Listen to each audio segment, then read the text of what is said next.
Gloire à Dieu. Lorsque nous lisons Matthieu 15, verset 3 au verset 6, Jésus fait un reproche aux pharisiens. Jésus dit aux pharisiens que ceux-ci amenaient le peuple à ne pas honorer leurs parents. À ne pas honorer leurs parents. C'est-à-dire qu'ils prenaient tout l'argent, négligeant leurs parents, et ils venaient tout donner au temple. Donc Jésus a repris l'attitude des pharisiens. Mais ce que Jésus a dit aux pharisiens, nous le voyons encore aujourd'hui. Nous le voyons encore aujourd'hui. Parce que le peuple ne prenait pas soin de leurs parents. C'est-à-dire qu'ils prenaient tout l'argent et ils amenaient à l'église.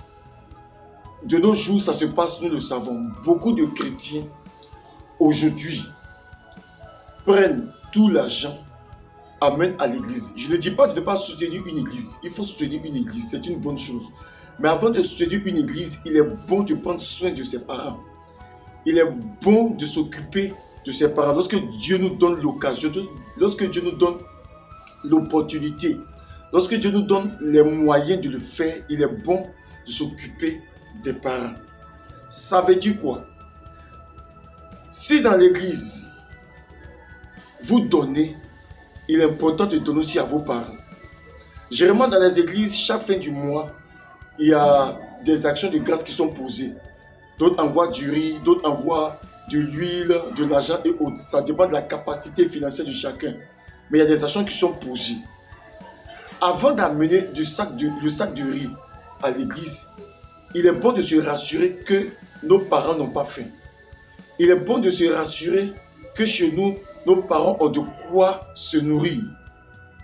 Parce que si nous ne prenons pas soin de vérifier du côté de la famille pour voir s'il n'y a pas de besoins, ce que nous faisons n'est pas bon.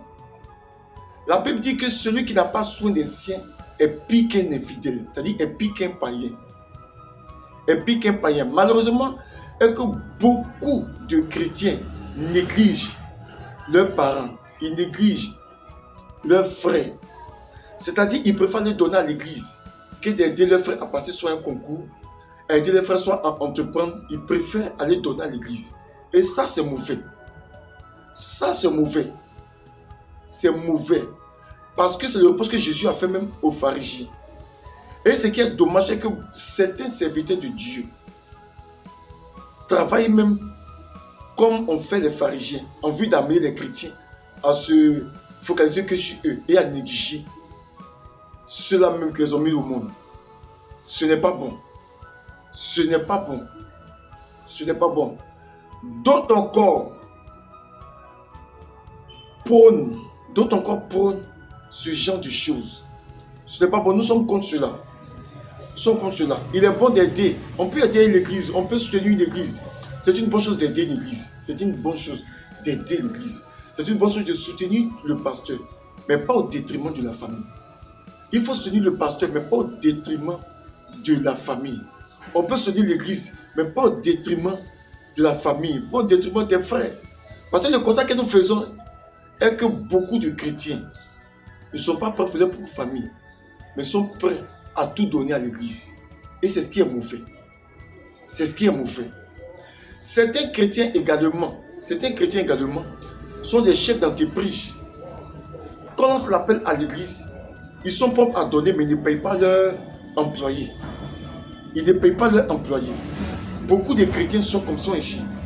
Ils ne payent pas leurs employés. Certaines femmes chrétiennes, même responsables, ont des servantes chez elles. Mais ces femmes-là ne payent pas leurs servantes. Elles prennent l'argent pour venir donner à l'église. Quand on s'appelle engagement, elles sont devant, elles sont les premières à poser des actions. Mais n'ont pas payé leurs servantes pendant des mois. Certains responsables ne payent pas leurs employés. Et c'est malheureux. Mais à l'église, ces personnes sont engagées. Ces personnes sont engagées. Ce n'est pas bon. Ce n'est pas bon. Il est important, non seulement pour nous serviteurs de Dieu, d'éduquer nos chrétiens à honorer leurs parents en prenant soin de leurs parents. En prenant soin de leurs parents. Avant qu'un chrétien apporte un sac de riz chez nous, il est important de lui demander: est-ce que tu t'occupes de tes parents? Est-ce que tu as apporté du sac de riz? Le sac de riz que tu m'as amené là, est-ce que tu as apporté aussi à ton papa? Est-ce que tu t'occupes aussi de tes parents? Il est bon de se rassurer. Parce qu'il est bon que les chrétiens soient en paix vis-à-vis de Dieu, de par sa vie de sainteté et d'engagement, vis-à-vis de sa famille, parce qu'il prend soin de sa famille, et vis-à-vis de l'église, parce qu'il soutient l'église. Nous ne sommes pas contre le soutien de l'église, mais nous sommes pour l'équilibre. Nous sommes pour l'équilibre. Un chrétien doit prendre soin de sa famille. Un chrétien doit aider ses frères. Parce que beaucoup de grands frères, de grandes soeurs ne sont pas prêts pour leurs propres frères, mais l'église sont engagés. Ils financent à l'église, qu'on s'appelle, ils sont prêts à les donner à l'église, que d'aider leurs propres frères. C'est malheureux. C'est malheureux. C'est malheureux. Beaucoup de femmes, beaucoup d'hommes et de jeunes même procèdent de cette manière. Lorsqu'ils travaillent et que dans la famille on demande un service, ils ne sont pas prêts. Mais à l'église, quand on sait l'appel par rapport à telle chose, ils sont engagés. Ce sont des actions inutiles qui n'ont aucune valeur devant le Seigneur. Parce que le prochain, quand ce n'est pas du prochain, le prochain c'est déjà celui qui est proche de toi, c'est-à-dire ton parent direct. C'est lui ton prochain en premier. C'est lui ton prochain en premier. Et si, chrétiens que nous sommes, nous n'aidons pas nos parents, ce n'est pas bon. Si nous n'avons pas l'occasion, nous n'avons pas les moyens, c'est notre cas. Mais si Dieu nous donne les moyens de le faire, il est important d'honorer sa famille. Il est important d'aider sa famille. Il ne faudrait pas rester comme ça. C'est pas bon. Nous voulons exhorter vraiment l'église à se ressaisir. Ceux qui ont abandonné, ceux qui ne soutiennent pas leurs parents, c'est une mauvaise chose. C'est une mauvaise chose. Il faut aider ses parents lorsque Dieu te donne l'occasion de le faire. Avant d'aller nourrir ton pasteur, nourris d'abord tes parents. Nourris d'abord ton père, ta mère. Nourris-les d'abord. Avant d'amener les sacs de riz à la maison. Parce que chaque fois du mois, beaucoup envoient à l'église. Mais ils n'envoient rien chez les parents. Ils n'envoient rien là-bas. Ils n'envoient rien là-bas. Beaucoup scolarisent les enfants d'autrui, mais ne sont pas prêts à aider leurs pauvres frères même à aller à l'école ou à passer un concours. Ce sont des constats que nous voyons au sein de l'église. Nous voulons exhorter honnêtement le peuple de Dieu à ne pas agir ainsi. Nous voulons exhorter également les patrons des entreprises à payer leurs employés. Parce que généralement, les chrétiens aiment la gratuité. Et la plupart de ces gens de personnes aiment la gratuité. Ils veulent que les gens travaillent pour eux gratuitement. Non. Non. Il est important pour vous, patrons, de payer vos employés. Et je vais encore loin. Même dans l'église, certains serviteurs de Dieu emploient des jeunes, mais ils ne les payent pas. Ils ne les payent pas. Certains ne payent pas leurs secrétaires. Certains ne payent pas leurs gardiens. Certains ne payent pas tous ceux qui travaillent dans l'église. Ils ne les payent pas. Sous prétexte qu'ils doivent faire pour le Seigneur. Non. Ils ne vont pas venir passer toutes les semaines à l'église sans avoir quelque chose. Non.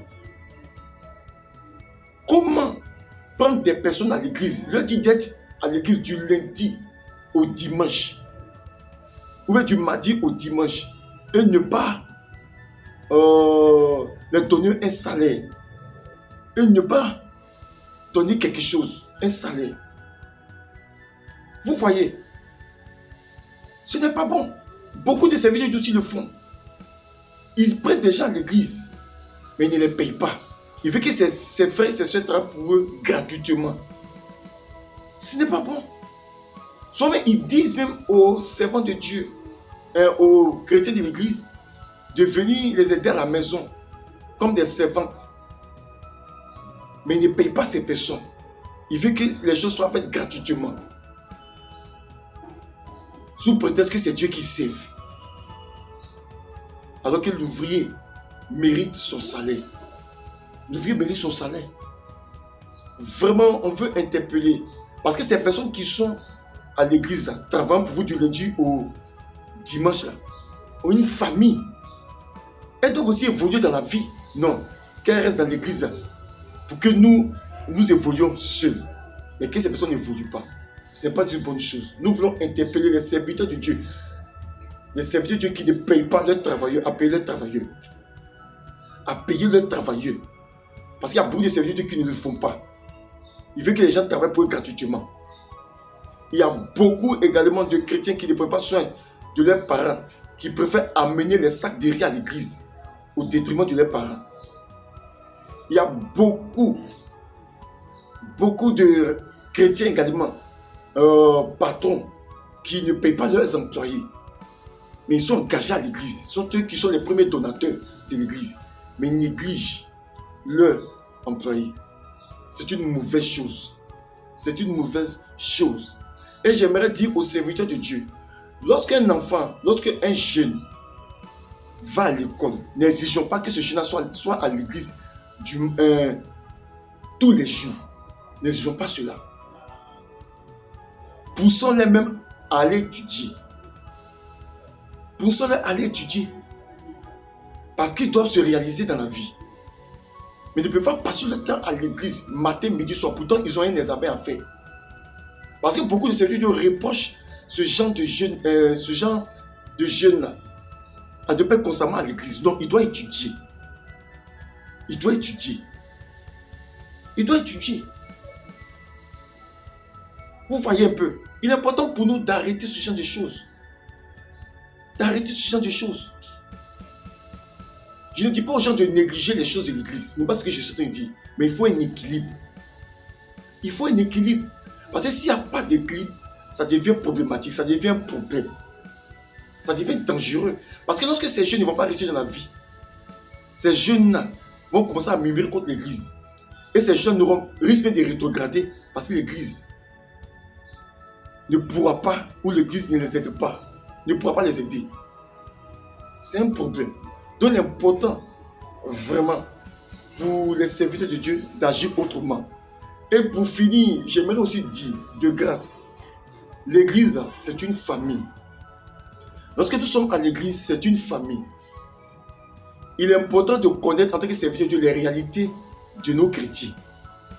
Souvent, on fait comme si nous ne voyons pas leur réalité. Pourtant, beaucoup de chrétiens ont des réalités. Certains ont besoin d'aller passer concours. Certains ont besoin de suivre un cours du soir, de faire des cours du soir. Mais lorsque ces chrétiens-là viennent vers nous pour nous interpeller, on préfère leur dire d'attendre action de grâce. Mais pourtant, quand le pasteur a un besoin, on ne dit pas d'attendre action de grâce. Ne faisons pas ça. Ce n'est pas une bonne chose. Nous sommes une famille. Moi, ce que je crois personnellement, quelles sont les dîmes et offrandes, personnellement, ce que je crois, est que cela doit servir à aider, non seulement à s'occuper de l'entretien de l'église, mais la priorité doit être d'aider ceux qui sont dans le besoin. Ceux qui sont dans le besoin, parce que nous, c'est ce que nous faisons. Ceux qui sont dans le besoin. C'est-à-dire que quelqu'un a besoin d'un élément, on l'aide avec ça.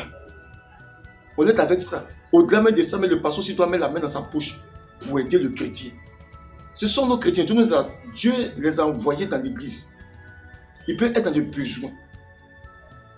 Parce que beaucoup réfléchissent ainsi, je les aide, demain ils ne seront pas reconnaissants. On n'agit pas pour que les gens soient reconnaissants. On agit pour que Dieu soit glorifié dans la vie des gens. C'est tout. Parce que si on veut regarder qui sera reconnaissant ou pas, on ne va pas aider quelqu'un. On ne va pas aider quelqu'un. Donc il est bon d'aider. Parce que beaucoup de chrétiens aujourd'hui travaillent parce que l'église a soit payé leur concours, les a scolarisés et autres. Beaucoup de chrétiens aujourd'hui sont devenus bien à cause de l'intervention de l'église. Parce que généralement les familles se désengagent. Généralement les familles ne sont pas prêtes à aider leurs propres enfants. L'église doit faire l'effort. L'église doit faire l'effort. Parce que si le serviteur de Dieu regarde, mais comment il va s'en sortir, comment il va faire ceci, c'est qu'il ne va pas aider quelqu'un. Ayons la pensée large. Lorsque nous avons ce genre de pensée, Dieu va susciter des partenaires, Dieu va susciter des personnes pour nous aider. Dieu va susciter des personnes pour nous aider. Mais n'ayons pas la main fermée. Vous les frères, Vous les sœurs qui avez la main fermée vis-à-vis de vos propres frères, de vos propres familles, arrêtez ça. N'ayez pas la main dure. N'ayez pas la main dure. Vous les femmes également qui incitez vos maris à ne pas aider leurs parents, arrêtez ça. Arrêtez ça. Ne faites pas ça, arrêtez ça. Changez de direction, arrêtez ça. Ne faites pas ça. Parce que beaucoup de femmes le font. Beaucoup de femmes le font. Donc arrêtez ça. Ce n'est pas bien. Parce que vous créez un conflit à long terme. Vous créez un conflit à long terme. Parce que le jour où votre époux ne sera pas là, vous allez comprendre que vos actions n'étaient pas bonnes. Nous vous exhortons à être équilibrés, à développer la sagesse. À développer la sagesse, à ne pas agir pour des intérêts momentanés, pour des intérêts présents, mais agir à long terme, en vue du futur. Sinon, ça ne va pas nous arranger. Que Dieu nous aide. La vérité, elle est dure, mais c'est la vérité. Que Dieu vous bénisse. Amen.